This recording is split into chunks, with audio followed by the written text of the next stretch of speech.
você é professor, tá? Você está dando a sua aula e o pessoal está usando, está usando os canais, as redes sociais todas, os IAs todas. Como é que você avalia hoje que ele vai usar? A gente já sabe, tá? Tá dado que ele vai usar.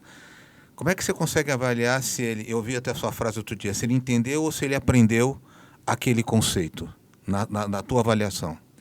Então, a gente está com uma missão na educação, e eu acho que isso está acontecendo nos diversos setores da economia, de adaptação. Que os nossos alunos vão usar, estão usando o ChatGPT para fazer provas, trabalhos avaliativos, não há a menor dúvida, né? Então, o que a gente está sendo obrigado a fazer? Modificar os instrumentos de avaliação. Eu acho isso muito positivo. Teve um professor da Wharton, né, a Business School da Pensilvânia, que ele foi até, né, mídia para todo lado em relação a um experimento que ele fez. Ele pegou as provas dele, do MBA, de Wharton, dos principais do mundo, e o ChatGPT tirou 8. Nossa. 8 de 10. Só que ele até...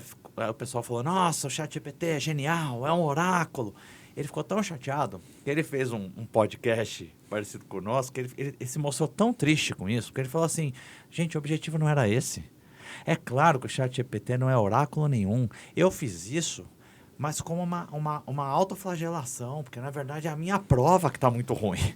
Então eu preciso mudar a minha prova. Eu não fui capaz de pedir para o aluno trazer uma experiência pessoal. Pessoal, conte a sua história. Conte a sua história relacionada. Você botou a sua história, acabou porque o chat já não vai... Exato. Então a gente está, todos os professores, todos os docentes da escola, a gente está aprendendo juntos, experimentando e mudando os instrumentos de avaliação. Vou dar um exemplo.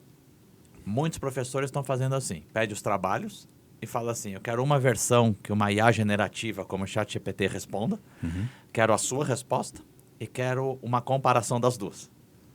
Está ensinando os alunos a usar ChatGPT. E aí quando os alunos comparam a resposta do ChatGPT com as deles mesmos, eles falam assim, caramba, ele errou. Sutilmente errou, está incompleto, está superficial. Então a gente tá aprendendo a lidar com esse contexto todo. Mas você não acha que esse é um grande desafio? Porque assim, o ChatGPT não estou falando do chat, mas todas as IAs já estão na boca do povo, né? Milhões de brasileiros, o mundo todo brasileiro estão usando nas escolas.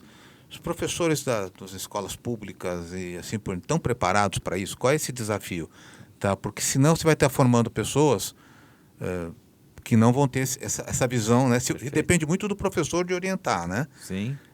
Quando a gente está falando da Sampo, ok, bacana, vocês têm uma estrutura, tal, mas imagine uma escola pública do interior do Amapá. E o menininho lá usando o ChatGPT e fazendo a prova dele. Isso é bastante preocupante e acho que a principal diferença para mim vem de quem é o aluno. Na Sampo eu tenho alunos adultos, então eles já passaram pelos processos de formação, de boa parte da formação básica. Então tudo bem a gente forçar esse espírito crítico, etc.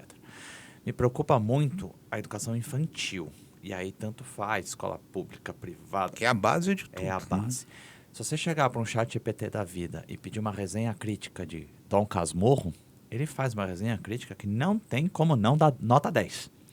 Inclusive perguntas específicas, né? Se a nossa audiência entrar lá e falar, me fala uma coisa, Capitu traiu ou não traiu o Bentinho?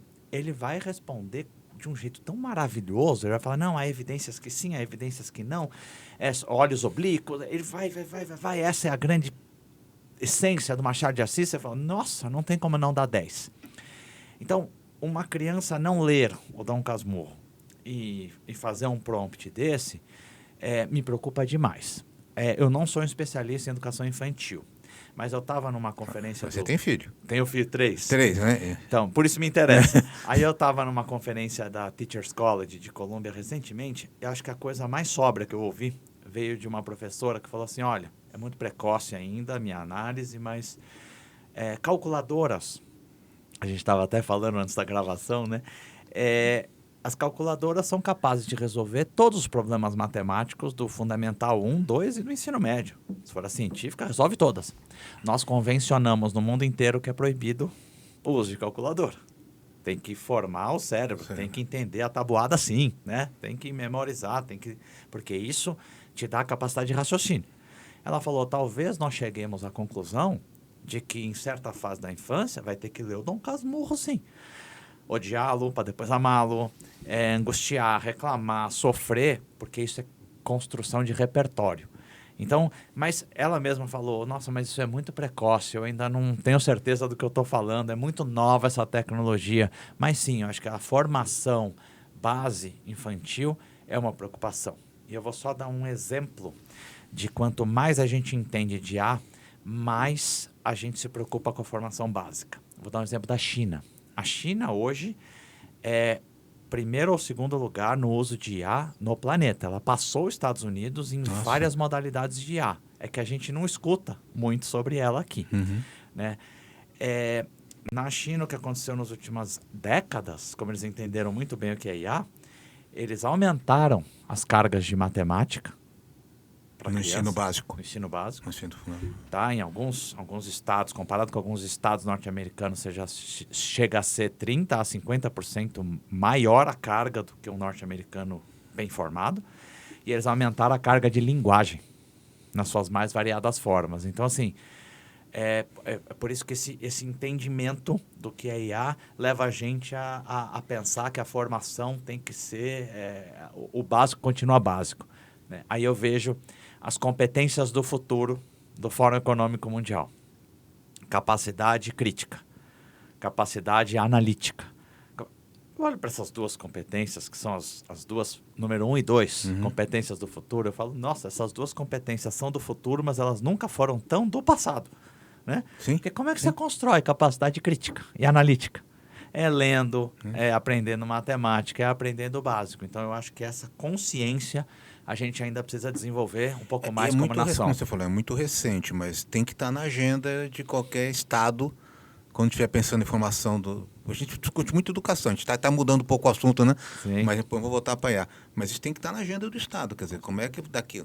IA tem o quê? 8 anos, 9 anos? As aplicações práticas, uma década. Uma década, é muito pouco tempo. Quer dizer, nós vamos ver essa geração que está agora, daqui a 30 anos, o que vai sair disso, fruto disso, né? Mas tem que estar pensando, talvez, em fazer eles serem mais críticos, mais curiosos, né? Com certeza. Porque senão a coisa... Isso me preocupa, porque assim, para o trabalho, ok, a gente já tem um senso, a gente consegue discernir pô, isso aqui não está correto, isso aqui está estranho, né? Mas uma criança não tem essa capacidade, né? Não tem. E aí eu queria pegar um gancho a isso e a gente lembrar uma coisa. A IA é uma TPG, é uma tecnologia de propósito geral, que é aquela que impacta quase todos os setores da economia e da sociedade, quase que de forma simultânea. O que não é TPG, só para a nossa audiência entender? O cotton, o algodão, não é um propósito geral, é uma tecnologia de propósito específico. Muito fácil prever os seus usos e impactos. Vai ter uso na indústria têxtil, na indústria da moda, e os impactos, dá para pensar, são 2, 3 indústrias. Vamos falar de outra TPG para ilustrar, a energia elétrica. Segunda fase da Revolução Industrial. Lá atrás, nossos antepassados eram capazes de dizer o que essa energia elétrica vai criar, vai impactar. Muito difícil. Poderiam falar assim, vai substituir a vela, hein? Ok. E o lampião a gás está com os dias contados. Máquina a vapor e... Tá bom, que mais? Não sei. Alguém lá atrás era capaz de dizer que com a energia elétrica criaríamos a computação, a internet, a IA, o blockchain. Impossível. Né? Esse podcast está acontecendo, né? Por conta da energia elétrica. Sim. Então, assim, impossível. Então, eu gosto de fazer uma analogia. Estamos no mesmo ponto que estavam os nossos antepassados no advento da energia elétrica. Onde é que nós vamos usar? Não sei. Quais os impactos? Não sabemos. E quem falar que sabe, né? É para te vender, eu sempre digo para o pessoal, para os meus alunos, é para te vender alguma coisa que, em geral, você não precisa comprar. Né? Então, assim, é uma TPG. Como é que a gente pode lidar com essa TPG? Na minha opinião, experimente. Frear, proibir, bloquear é impossível. Então, assim, experimenta. Vai experimentar. Nas suas tarefas, vai aprender experimentando. E a gente vai descobrir juntos onde é que a gente quer usar IA, onde é que a gente não quer usar IA, onde a gente pode... Que a gente já usa, na realidade, que é o que você falou, o Waze. Quer dizer, todo mundo que está usando o Waze... Não, eu não uso IA porque eu sou old fashion, não é? Mas já está usando, já está usando no Instagram, já está usando...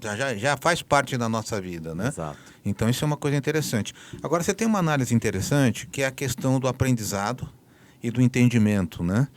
Quer dizer, você coloca muito isso na tua análise, dizendo, entender é uma coisa, aprender é outra, né? E o IA te ajuda a entender muita coisa, né? E é um pouco isso mesmo? O que é a diferença entre uma coisa e outra? Legal. Eu gosto sempre de explicar para os alunos assim, né? Uma coisa é entender, outra coisa é aprender. Entender é trazer para dentro. Aprender é ser capaz de pôr para fora. Vou ilustrar isso. Eu queria aprender a fazer risoto. Aí eu fui primeiro entender lá com a minha mãe. Como é que eu fiz? Fui acompanhando ela, ingredientes, caldo de legumes, anotei tudo, observei tudo, até filmei uns pedaços. Com isso eu entendi como é que se faz risoto.